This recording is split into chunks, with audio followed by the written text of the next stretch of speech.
Tapping వ్యవహారం మరి ఈరోజు ఒక సంచలనాన్ని సృష్టిస్తుంది. రాజకీయపరమైనటువంటి వ్యక్తులపైనే కాకుండా అధికారులపైన, వ్యాపారస్తుల వ్యక్తిగత జీవితాలకు సంబంధించినటువంటి కార్యక్రమాలపైన ఫోన్ ట్యాపింగ్ చేసి పోలీస్ అధికారులు ఒక మాఫియాగా ఏర్పడి మరో రోజు బీఆర్ఎస్ మాఫియా రాజ్యంలో ఒక వెలుగునటువంటి అధికారులు దానిపైన సమగ్రమైనటువంటి చర్యలు తీసుకోవాల్సిందిగా నేను ఈ సందర్భంగా పోలీసు అధికారులను కోరుతా ఉన్నాను.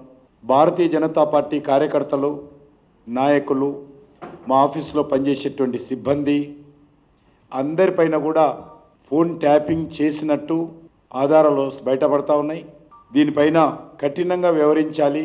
వాళ్ళే బ్లాక్మెయిలింగ్ చేయడము, వాళ్ళే కోట్ల రూపాయలు వసూలు చేయడము, వారే దీనికి సంబంధించినటువంటి వ్యవహారం నడపడం ఏదైతున్నదో ఇది పూర్తిగా దీనికి ఎవరైనా బాధ్యత అంటే ఏకైక వ్యక్తి ముఖ్యమంత్రి గారు. ముఖ్యమంత్రి తనకు సంబంధించినటువంటి మంత్రులను ఆ రోజు పెట్టుకొని ఈ ఫోన్ ట్యాపింగ్ వ్యవహారము చాలా దుర్మార్గంగా వ్యవహరించడం జరిగింది. దీనిపైన ఉన్నత స్థాయి దర్యాప్తు